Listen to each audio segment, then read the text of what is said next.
de la tombe, peut aussi ressusciter tes affaires, peut ressusciter ta vie, peut ressusciter toutes choses. C'est pourquoi ce soir, nous avons confessé de notre bouche. Et par notre foi, nous croyons qu'il est plus grand que toutes choses. Que cela soit ainsi, par le suprême nom de Jésus. Acclame en votre foi. Et de toi et assois-toi dans la présence de Dieu. Amen.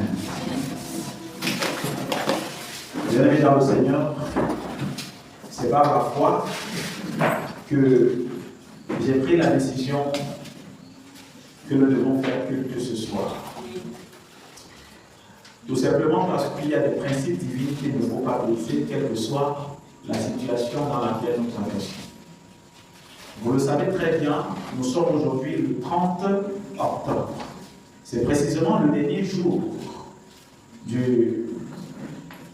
c'est le dernier jour de culte pour ce mois. Amen.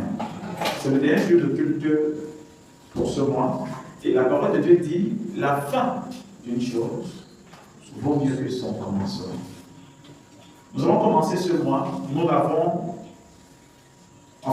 progressé avec ce mois, mais la fin de ce mois est enchaînée par le tumulte. Que ce soit dans nos vies personnellement, que ce soit la nation dans laquelle nous sommes. Mais si il n'y a pas de challenge, comment est-ce que nous allons savoir que notre Dieu est vivant? Il n'est que vivant si nous le voyons réagir face à une situation. Nous sommes dans le mois où la grandeur de Dieu doit se manifester.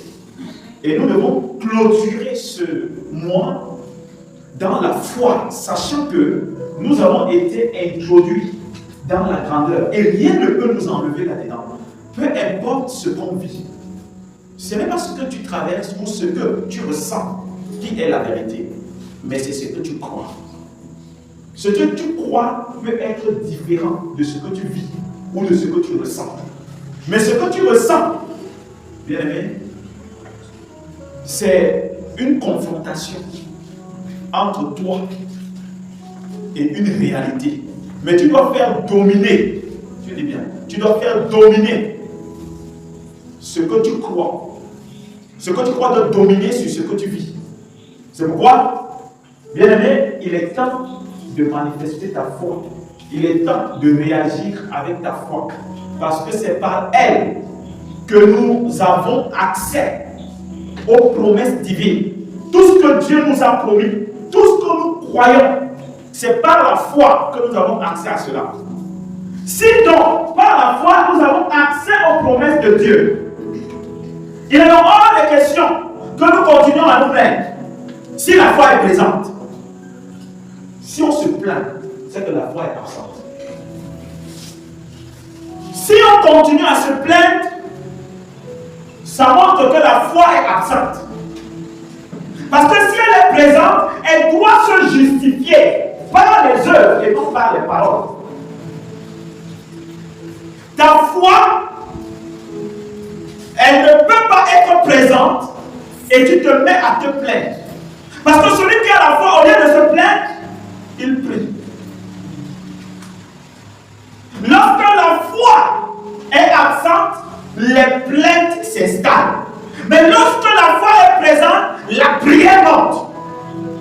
Parce que la prière est une arme qui permet à la foi de s'exprimer. Alléluia.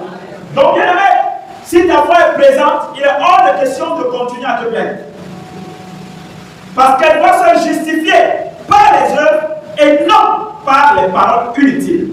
Nous montrons ce soir, désormais, ta foi doit produire les œuvres. Désormais, ta foi doit produire les œuvres. Si ta foi ne produit pas les œuvres, elle va produire les plaintes. Si ta foi ne produit pas les œuvres, elle va produire les plaintes. Parce que lorsque ta foi produit les œuvres, elle va certainement prouver la présence de Dieu. Parce que la foi prouve la présence de Dieu. Nous avons tiré ce thème dans le livre de Jacques chapitre 2, verset 18 à 20. Jacques 2, verset 18 à 20, il est écrit. Mais quelqu'un dira, toi, tu as la foi, et moi, j'ai les œuvres. Montre-moi ta foi sans les œuvres, et moi je te montrerai la foi par mes œuvres. Tu crois qu'il y a un seul Dieu, tu fais bien. Le démon le croit aussi, et il tremble. Veux-tu savoir, ô homme vain, que la foi sans les œuvres est inutile? Merci. Asseyons-nous devant. Dans le livre de Jacques, chapitre 2, à partir du verset 18, la parole de Dieu nous dit ceci. Mais quelqu'un dira, toi tu as la foi et moi j'ai les œuvres. Montre-moi ta foi sans les œuvres et moi je te montrerai la foi par les œuvres.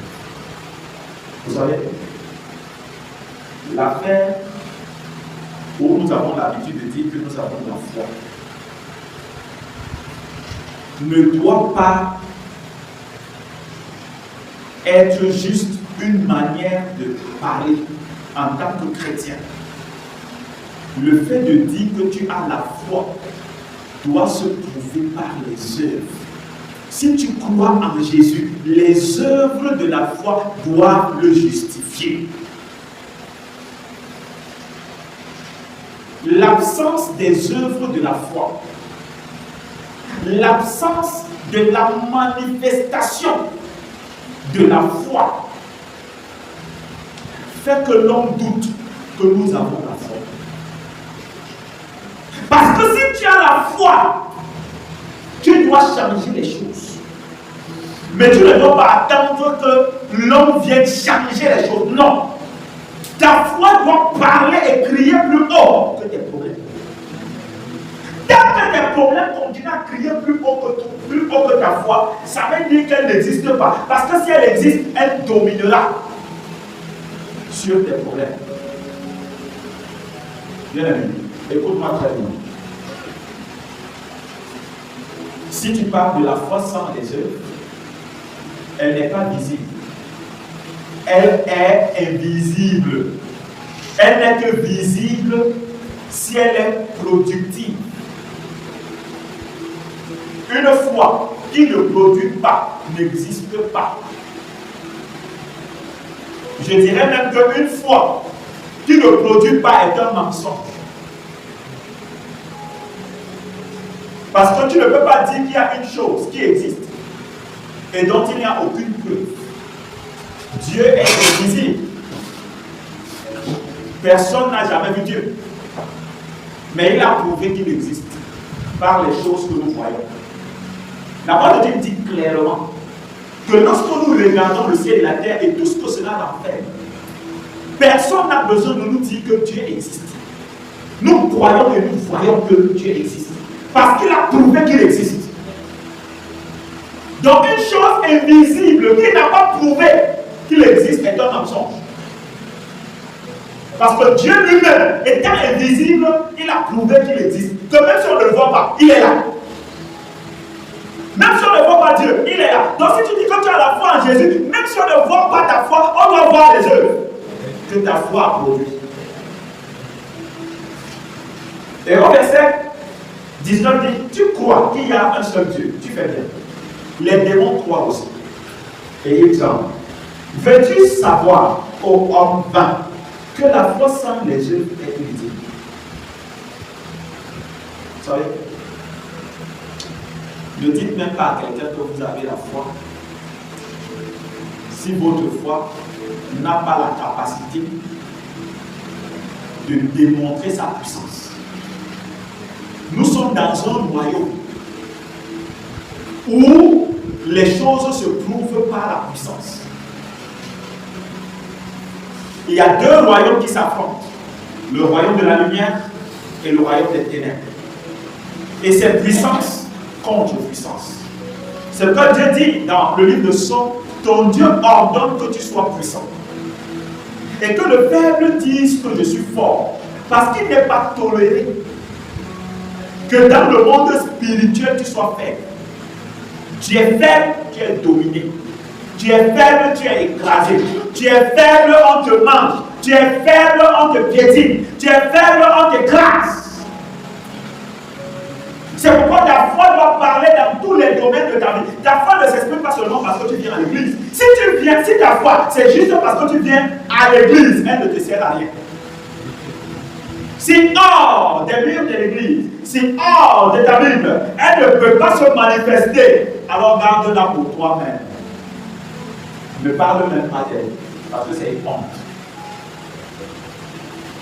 Je suis fier de parler de la foi lorsque je peux présenter les œuvres que ma foi a produites. La Bible déclare que chacun a sujet de se glorifier de ce qu'il a fait, de ce qu'il a réalisé. Alors, lorsqu'il va falloir rendre compte, tu vas rendre compte par quoi?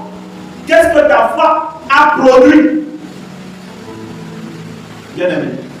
C'est pourquoi il faut que ta foi produise des œuvres. Il est temps que ta foi produise des œuvres. Parce que si elle ne produit pas les œuvres, elle te rend ridicule. Elle te rend inutile. Amen.